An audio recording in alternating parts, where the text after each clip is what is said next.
Hello, everybody, and welcome back. This is Speaking with Judgment, hosted by me, your guy, Jonathan Mathis, the sports judge. I got more NFL content for my football fans. Finally, Joe Burrow got his wish. Jamar Chase and T. Higgins got taken care of. News of the extensions came late Sunday night. I'm absolutely happy. I got to be honest with you. I was one of those people who initially thought there was no way the Bengals could pay Joe Burrow, Jamar Chase, and T. Higgins. It was never going to happen. Well, here we are. Jamar gets 4 years, $161 million with $112 million guaranteed, making him the highest paid non-quarterback in NFL history. T gets 4 years, $115 million with the first 2 years guaranteed, making him the highest paid wide receiver too in NFL history.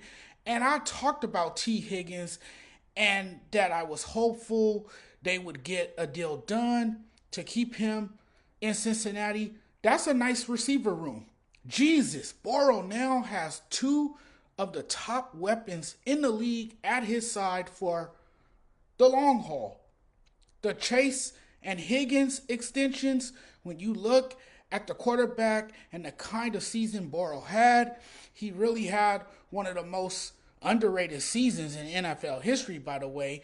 When you look at him and the historically good year he put together that went unnoticed, do you think they can make a run next season?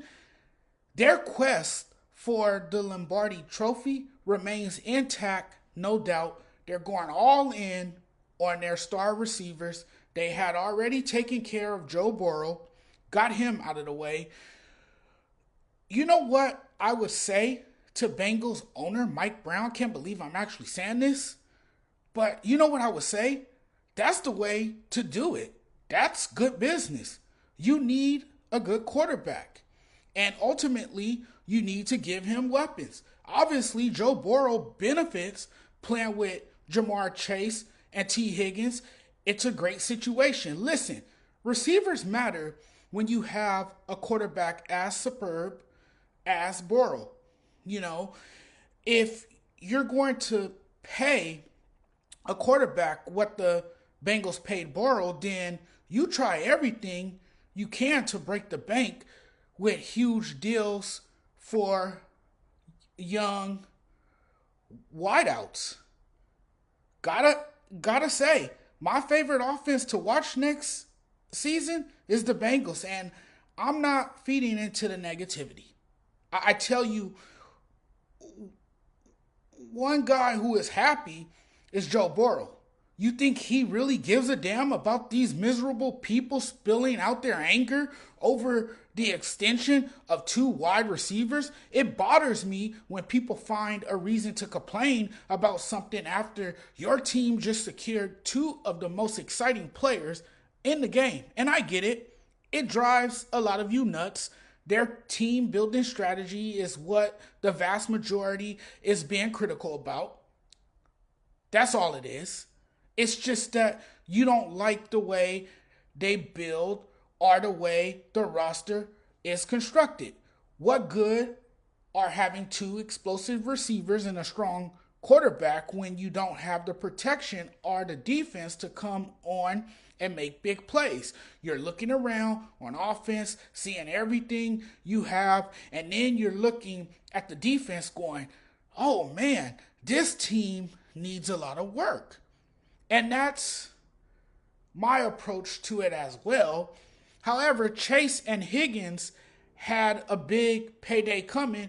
And no, the big money spent on receivers is not going to solve all your problems, as they have major needs to address.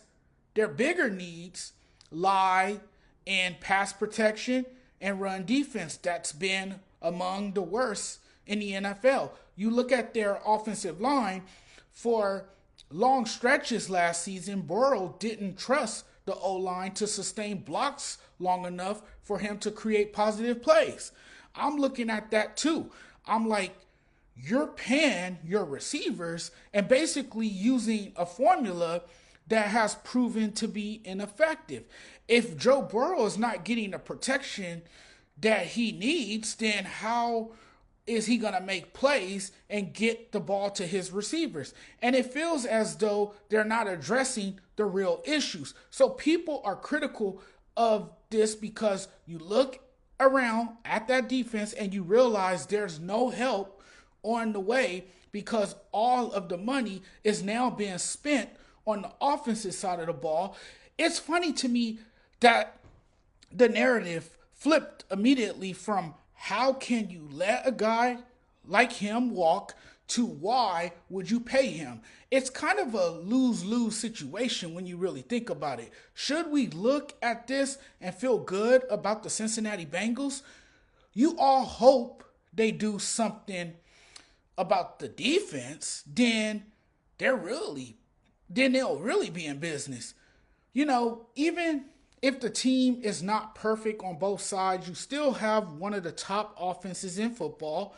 They can score, but defense wins you football games. And if their defense was any better last season, who knows? Maybe the Bengals make the playoffs.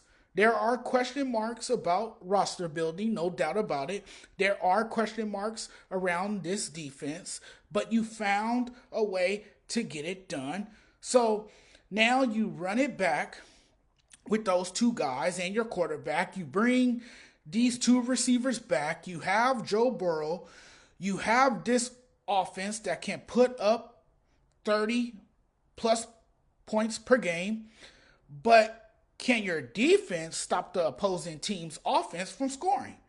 Today, Joe Burrow is somewhere letting out a loud scream. I would be too if the franchise that paid me to be their quarterback finally came to their senses and re-signed two of their stud receivers. I fully expected the Bengals to trade T. Higgins to get something back for him to build this team up, particularly on defense, for Joe Burrow and Cincinnati to actually go out there and compete. I didn't think this deal would get done. They actually paid T. Higgins and Jamar Chase. I do think keeping this core together is incredibly compelling. Listen, Jamar Chase and T. Higgins have been at the top of their games. But I do think to win, I just think you have to be aggressive about improving your defense. Hit on defensive draft picks and develop young guys. But yes, finally, you got an owner who is not being cheap, who is not being stubborn, and is finally willing to spend money. You have to spend money in order to make money, and you have to spend money if you want to put butts in seats, and that's the only way you're going to build a winning franchise is by spending money. But you also have to spend money on the right players, and you also have to invest on the other side of the ball, and that's something Cincinnati hasn't done. So hopefully they have a good draft this year where they address some of those needs on defense. They get better on that side of the ball. And next season, who knows, maybe this team will be ready to make a run. I'm not going to say they are a serious AFC contender, but they are definitely a team that could be in the playoff picture. You got Joe Burrow, you got Jamar Chase and T. Higgins. I don't see why they wouldn't be in the playoff picture. At least their offense can do enough to get them there. If their defense is not yet developed enough or are ready to really take it to that next level. But we'll see how it all unfolds for the Cincinnati Bengals. But T. Higgins and Jamar Chase are locked up for a very long time. They have found a way to keep this core together, and we will now see what happens next season for this Cincinnati Bengals team. All right, everyone. I'm out of here. Thanks for watching. Really appreciate y'all. Thank you guys for checking out the content. Love y'all. It's been nice. It's been real chatting, but I'm getting out of here now. You guys have a great night. And if you guys like all my content, you guys know what to do. Make sure you hit the subscribe button if you haven't already. Also, you guys can keep up with me and follow me on Instagram, SportsJudge85. You guys can also follow me on TikTok, the SportsJudge85, and check out my Facebook page as well, the Sports Judge. Type in the Sports Judge and I should pop up.